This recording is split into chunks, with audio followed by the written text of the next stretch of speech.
Leamos la santa y bendita palabra del Señor en Apocalipsis capítulo 12. Apocalipsis capítulo 12.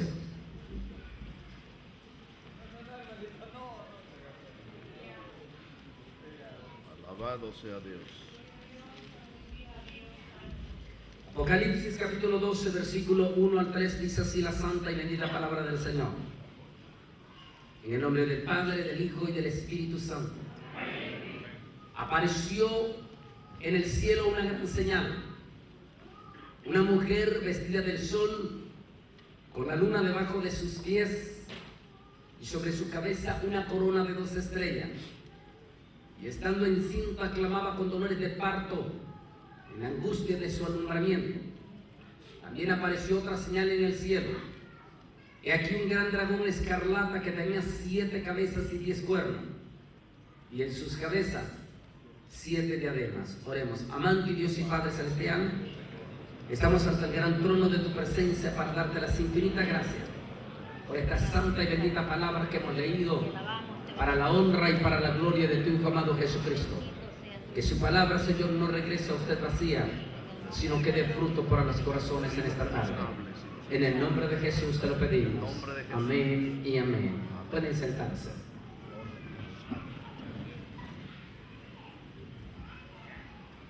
Gloria a Dios, aleluya. Están pasando cosas sumamente raras y extrañas. No podemos pasar por alto que desde el 2009 están pasando cosas sumamente misteriosas.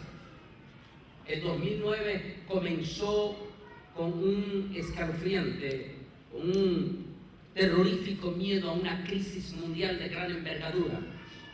Una crisis mundial que nos hizo temblar a todos en el planeta Tierra.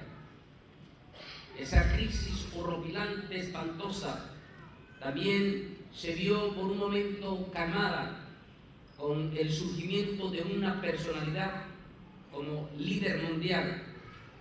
La elección y la toma de poder de nuestro presidente, el presidente Barack Obama, en aquel momento que se enfiló como una figura impresionante y aclamada por las multitudes. Así, el 2009 empezó a tener serios acontecimientos y serias cosas en todos los niveles. Fue considerado también el 2009 como el año más caliente de la historia en aquel momento. Y eso presagiaba que los siguientes años iban a ser acontecimientos muy duros y muy fuertes. Así que vinieron una serie de cosas y de acontecimientos raros. Hemos visto muchas cosas, como el video que mostramos anoche en el aniversario.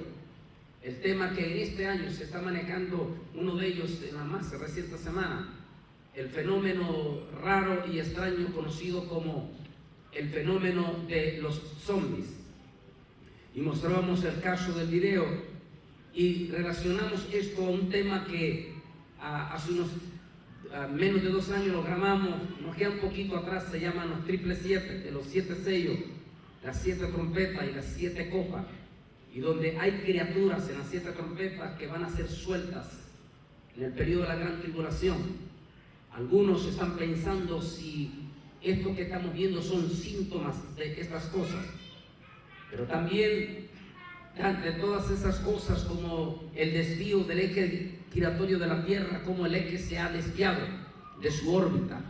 En este momento estamos casi 31 centímetros desviados del planeta Tierra. Es por eso que está lloviendo donde no tiene que llover, y donde tiene que llover no está lloviendo. Los del noroeste de México, es impresionante y paradójico que los del noroeste de México hace poco estaban solicitando a grito partido, pidiendo a Dios que por favor les mande un huracán, porque un huracán les traería lluvia. Eso debido a que México, el noroeste de México, está enfrentando la peor sequía de su historia. Este año comenzó con la muerte de miles de cabezas de ganado, de vacas, y también lo que impactó a México en enero el suicidio masivo de más de 50 líderes indígenas, quienes prefirieron suicidarse antes que ver a sus hijos morir de hambre ante la hambruna. Eso está pasando aquí, en nuestra pura frontera de México. La respuesta es que por 2 años consecutivos no ha llovido. Esto es por eso que ahora ellos están suplicando que llueva. Los expertos dicen que se debe a que el planeta está sobregirado. Este año es un año donde por primera vez en la historia, en todo el norte de los Estados Unidos, incluyendo Washington DC, no cayeron las tormentas de nieve que tan importantes son para la agricultura. Se fue un invierno sin nieve y eso es grave, especialmente para las uvas y para una serie de productos agrícolas que necesitan suficiente nieve para procesarse. Eso demostró que hay otro gran problema para los habitantes de los estados cerca del mar Caribe, más que del mar Atlántico y del Golfo de México más bien. Y es que al no haber caído suficiente nieve, tormenta de hielo, el Golfo de México no se enfrió. Y en este momento el Golfo de México está convertido en una caldera, lo que quiere decir que en el momento que nos entre una tormenta al Golfo de México, se nos convertiría en un potentísimo y terrible y peligrosísimo huracán al mismo nivel de Katrina, porque estamos exactamente con todos los ingredientes. Mientras Centroamérica está recibiendo tremendos embates de aguacero en el mes de enero, algo que en el mes de mayo, algo que todavía ellos no esperaban. Así es que así estamos en este momento. Pero entre todo esto también ha salido otra de las noticias muy fuertes este año. Ha sido la noticia de los famosos rugidos en el cielo. Hace poco, el año pasado en enero, grabé este estudio. Se llama La Mujer y el Dragón. Lamentablemente ya no quedó para este día, todo se lo llevaron anoche. El tema de la mujer y el dragón hago un análisis de este capítulo, pero en su totalidad, todo el capítulo 12, no lo voy a tocar porque quiero tocar una parte central nada más, directamente. La Biblia, Apocalipsis, habla de dos mujeres muy famosas en el libro de Apocalipsis. Estas dos mujeres son muy diferentes la una de la otra. Mientras una de ellas está llena de alhajas, de piedras preciosas, con un cáliz de oro en su mano. Esta es la mujer privilegiada, es la mujer que coquetea con los líderes de la tierra, con los gobernantes de todo el planeta Tierra. Esta mujer no tiene necesidad de nada, está prácticamente bañada en oro, está sentada sobre las multitudes de la tierra, tiene tantos privilegios que hace poco vino su líder, de ese mismo del cual escribo en este libro, que se llama Camino al Falso Profeta, que me llevó 4 años escribirlo, y que esta tarde estoy haciendo la presentación aquí en Betel oficialmente, porque en algunos de los momentos que estoy hablando de el falso profeta, de Joseph Ratzinger, y específicamente quién es la Iglesia Católica, y el espíritu que opera dentro de los apóstotas, especialmente de los encuentristas y de los falsos apóstoles y todo esto, menciono que algunos de esos hombres, a pesar de toda esta turbulencia y esta seducción que se ha dado, ahí menciono al pastor Patricio Antonio Ayala, en el libro que se ha mantenido en estos años en medio de esta turbulencia y de esta tempestad. Y en este libro hago la mención profunda. ¿Por qué creemos que la bestia del falso profeta se ha de levantar de esta mujer, o de la matriz de esta mujer? Esta mujer es tan privilegiada que su líder, de ese que hablo en el libro, acaba de venir a México. Para que ustedes tengan una idea de los privilegios que goza esta mujer, México recibió a este hombre con 6 millones de dólares de regalo en lingotes de oro. Ese fue el regalo que le dio México a el líder de esta mujer. Recuerden que esta mujer va sentada sobre una bestia. Esa bestia es el Papa. Y recibió 6 millones de dólares en lingotes de oro. A mí me gustaría ver cuándo reciben a la iglesia evangélica o al pueblo de Israel en algún gobierno regalándole 6 millones de dólares. Nunca, nunca, pero a esta mujer, a donde quiera que va, le dan regalías. En algunos países tiene tantos privilegios esta mujer, desde México hasta Argentina, como por ejemplo, en Costa Rica, toditita la literatura evangélica, sean Biblias o sean libros o lo que sea.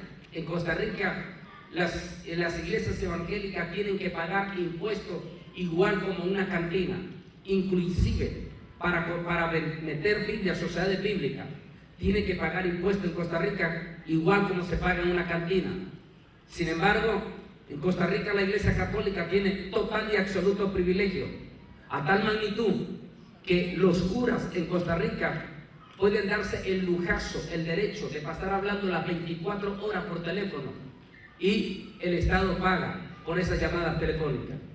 Así de privilegio tiene esta mujer. Es la mujer que tiene todos los privilegios.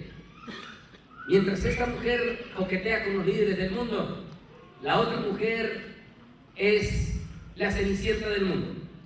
Es la que siempre están hablando de ella. Es la que siempre están repudiándola. Es interesante. Esas dos mujeres, ¿quiénes son? Algunos dicen, hablemos de la mujer que está con el sol, mientras una tiene perlas preciosas, alhajas y un cáliz, la otra sale con una corona con 2 estrellas, el sol y la luna bajo sus pies. Mientras algunos dicen que esa mujer del sol y la luna bajo sus pies podría representar a la iglesia, debemos de recordar que Apocalipsis capítulo 12 es una profecía en el cual deberá de suceder en el periodo de la gran tribulación. Por lo tanto, y por una serie de cosas, esa mujer no puede ser la iglesia, sencillamente porque la iglesia ya no estará en la gran tribulación. Ahora, ¿cómo podemos respaldar esa hipótesis? Es muy sencilla. Hace poco grabé en El Salvador, ante pastores, un estudio profundo. Digo profundo porque me llevó 2 discos en profundidad. Se llama El Pacto del Fin. En este tema, el Pacto del Fin, estoy demostrando con contundencia, pero con contundencia, por qué la iglesia no pasa por la gran tribulación. Es decir, sea lo que estemos viendo ahorita, todavía no estamos en la gran tribulación. Y por ende la iglesia no está tipificada que va a pasar la gran tribulación, o estipulado. Ahora, si la iglesia no ha de pasar la gran tribulación, también hay otro argumento, y es que en Apocalipsis capítulo 4 y Apocalipsis capítulo 5, la iglesia no aparece en la tierra, sino que la iglesia aparece en el cielo. Y desde el capítulo 6 del libro del Apocalipsis hasta Apocalipsis capítulo 20, que es toditititito el periodo de la gran tribulación, el apóstol Juan no menciona una sola vez la palabra iglesia. Si Juan no menciona una sola vez la palabra iglesia, entonces ¿dónde está la iglesia? Porque Apocalipsis 6 al 20 es exactamente la gran tribulación. ¿Por qué Juan no menciona la iglesia? Porque la iglesia no está en la gran tribulación, sino que la iglesia estará en el cielo. Entonces, si la iglesia estará en el cielo, entonces, ¿quién es esta?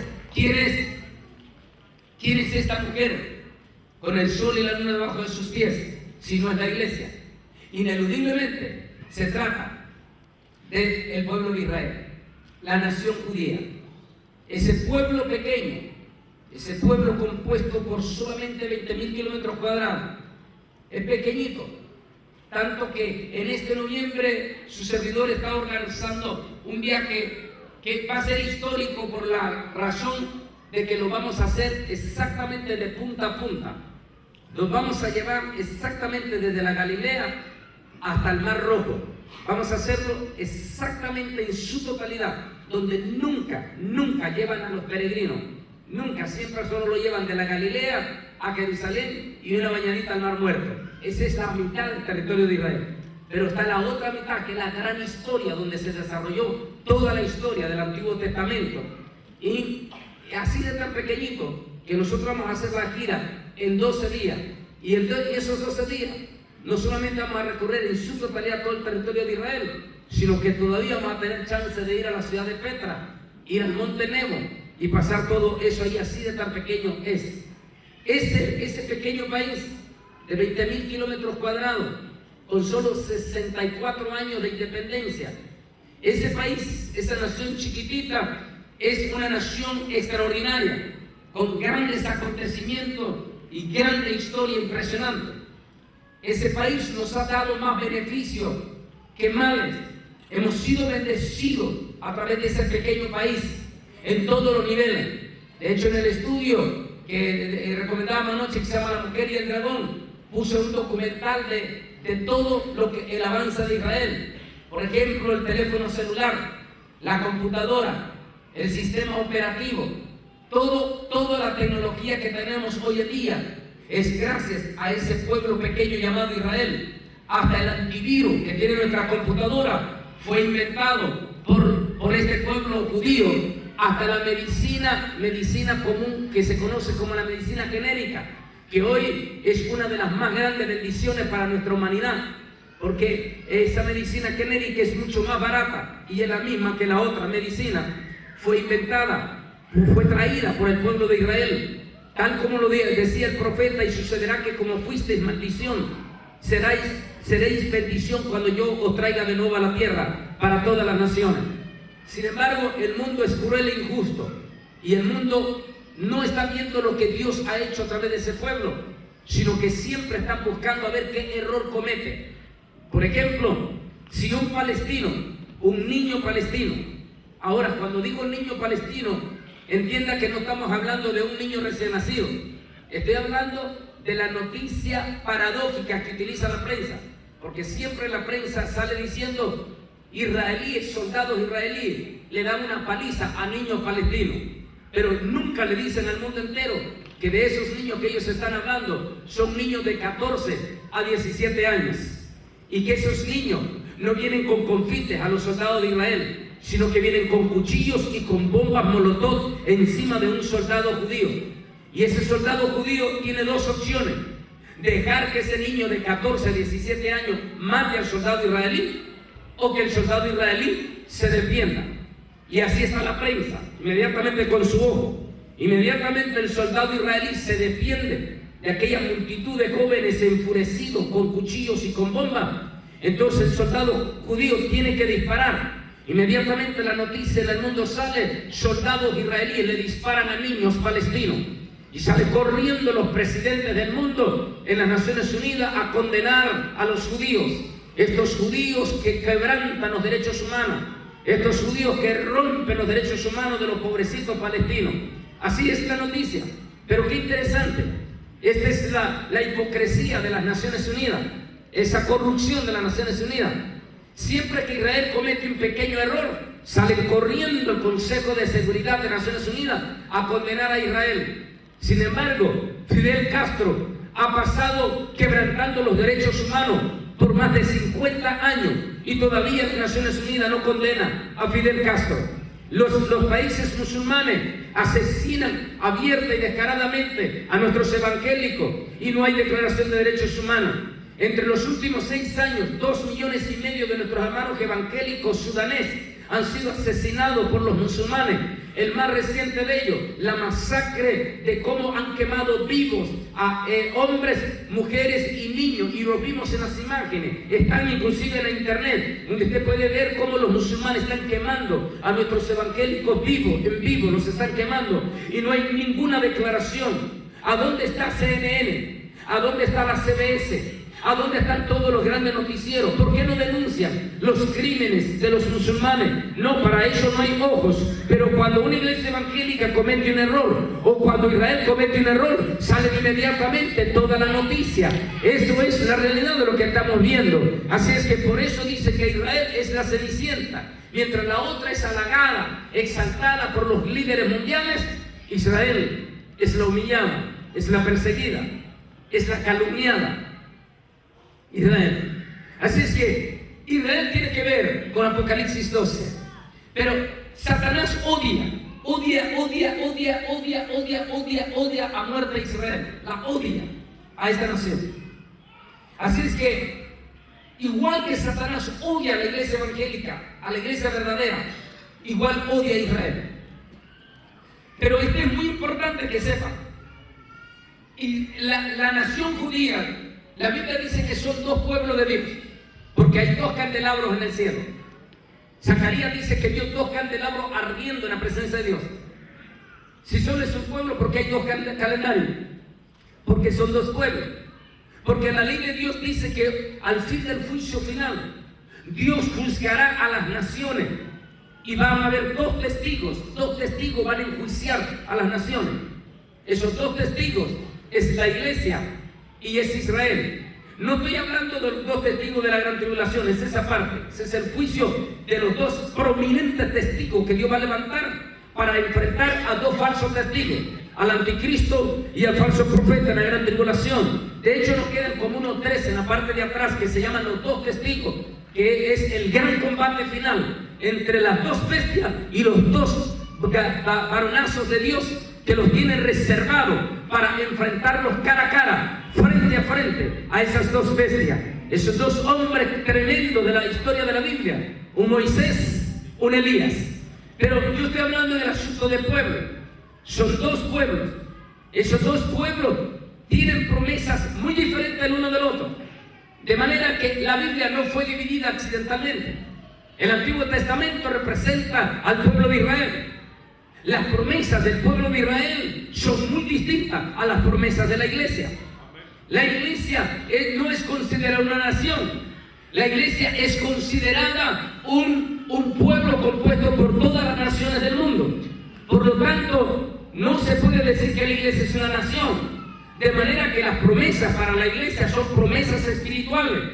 En cambio, Israel es una nación política, es una nación de Dios, pero política. ¿Qué quiere decir? Que es una nación con una bandera, con una institución creada por Dios. Por lo tanto, por ejemplo, a la iglesia nunca se le dio promesa de conquistar la tierra.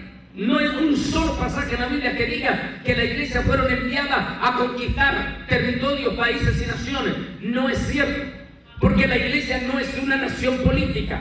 La iglesia es un pueblo compuesto por pueblos, tribus y lenguas. No fue enviada a conquistar. Por eso es que en todo el Nuevo Testamento ni una sola vez se menciona la palabra conquista, porque la iglesia no fue enviada a conquistar. En cambio, Israel sí. A Israel sí se le permite conquistar su territorio. Y hay palabra y promesa que va a conquistar su territorio cuando salieron de Egipto. De manera, ¿por qué? Porque la palabra conquista conlleva que si tienes que llevar a un ejército enemigo por delante, te lo vas a llevar. Si tienes que matar pueblos enteros para conquistar el territorio, lo vas a hacer. A Israel se le permitió eso porque es nación política. ¿Pero se le permitió a la iglesia matar y asesinar? No. Entonces, cuando escuchamos a don Guillermo Maldonado y a don Carlos Luna hablar que están conquistando, ¿de qué están hablando estos señores? El problema es que nuestra iglesia no está leyendo la Biblia. Y por eso se deja engañar.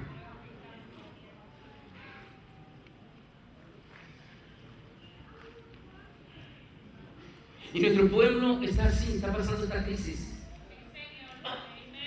Este señor Rafael Ramírez, que anda huyendo de por vida del área metropolitana, no puede volver a entrar aquí a Estados Unidos. Entonces ahora anda ya por Sudamérica.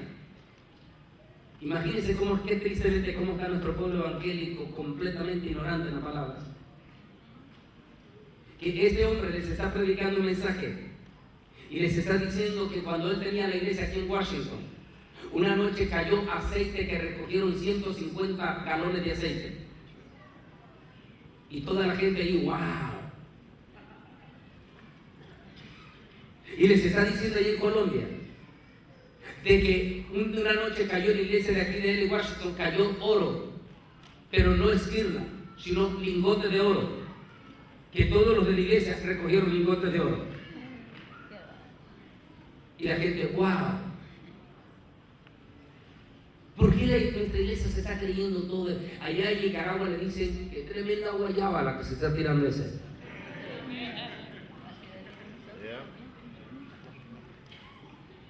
¿Por qué nuestra iglesia se está creyendo esos cuentos?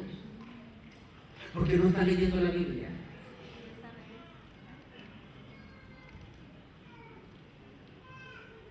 Entonces, los dos pueblos son dos promesas diferentes. Pero a los dos pueblos los odia Satanás.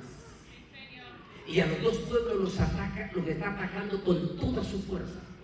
¿Por qué creemos que el arrebatamiento está en las puertas? Por este ataque diabólico que estamos viendo. No solamente para la iglesia, sino también para el pueblo de Israel. En este momento Israel está pasando por su peor crisis. Acabo de estar hace unos días, estuvimos con mi esposa y yo en Perú. Y estuvimos en la casa del embajador de Israel, un amigo personal de la familia. Y hablábamos allí en su sala con él sentado y su servidor con él, en su casa. Hablábamos de la situación, el miedo, la preocupación que tiene Israel. En este momento Israel, lo que hago en esto, de hecho quise irlo a grabar en vivo allá a Israel. Una guerra se aproxima, basado en la profecía de Ezequiel 38. Es impresionante en este momento cómo el peligro inminente de Israel. Están preparando a Irán, lo están preparando. La noticia de ayer es que dicen que efectivamente en 8 meses, ineludiblemente, Irán va a tener la bomba atómica y que definitivamente Occidente no está haciendo nada para detenerlo. Así es que el próximo año todos dan por un hecho que la guerra viene por el próximo año. Ya sea que Israel decida atacar a Irán o ya sea que Irán se apresure a atacar a Israel. En ambos casos, la guerra de Gog y Magog podría iniciar. Y esa guerra es la que va a dar inicio a la semana 70. Si eso es así, la pregunta es, ¿cuánto tiempo nos queda para que esa guerra reviente? Y si antes vamos a ver el arrebatamiento, o si va a ser en medio de esa guerra, si va a ser antes de esa guerra, o si va a ser después de esa guerra, solo Dios lo sabe. Pero las profecías se están dando. Mientras todo esto se está dando, también Satán está atacando a la iglesia sin precedentes. Ese espíritu diabólico de apostasía terrible que estamos viendo. Se están cumpliendo las palabras de Anthony LaVey. ¿Quién es Anthony LaVey? El fundador del satanismo, de la iglesia satánica. Cuando en 1960 Anthony LaVey, unido con los jesuitas, hicieron la siguiente declaración cuando él recomienda y dice: lo que ha pasado es que ustedes siempre han tratado de destruir a la iglesia evangélica, pero lo han hecho mal. Fue la declaración de Anthony LaVey. Lo han hecho mal, porque siempre los han atacado, pero los han atacado desde afuera. Entonces no les ha dado resultado. Porque cada vez que los han querido perseguir, que les han hecho persecuciones, la Inquisición, lejos de cerrar la iglesia evangélica ha crecido. Así es que él dijo: hagamos otra estrategia, dijo Anthony LaVey con los jesuitas. Ataquémoslo no desde afuera, sino ataquémoslo desde adentro. Y desde los 60 empezaron a hacer todos los preparativos. Todos los preparativos. La famosa declaración de 1975 de el famoso fundador del G12 o el Opus Dei, cuando él dijo la siguiente escriba de Balaguer, cuando en la entrevista de prensa que le hizo al periodista, cuando el periodista lo acosa para sacar lo que él quiere, y al final, enojado, escriba de Balaguer le saca lo que el periodista quiere, y escriba Balaguer dice: la razón que nosotros no guardamos silencio de los encuentros, que no queremos hablar nada de los encuentros, es porque nosotros estamos preparando un ejército especializado para infiltrarlo a las iglesias evangélicas en el nuevo milenio, y de esa manera hacer que nuestros hermanos evangélicos regresen a la iglesia católica, y si no regresan no importa, al menos los confundiremos. Es posible que todos estos hombres que de la noche a la mañana se han levantado como la espuma sean parte de esos infiltrados, o por lo menos usados. Valdría la pena preguntarse. Acabo de estar hace 2 semanas en Miami, Florida, con el liderazgo, con el pastorado allá. Valdría la pena preguntarse: ¿cómo es posible que Guillermo Maldonado hace un poco más de 12 años era un simple vendedor de tornillos en las calles de Florida? Y solo 12 años después, ahora camina con 12 guardaespaldas. Tiene una casa de 7,5 millones de dólares y tiene un supertemplo de más de 25 millones de dólares. ¿Quién lo hizo millonario de la noche a la mañana?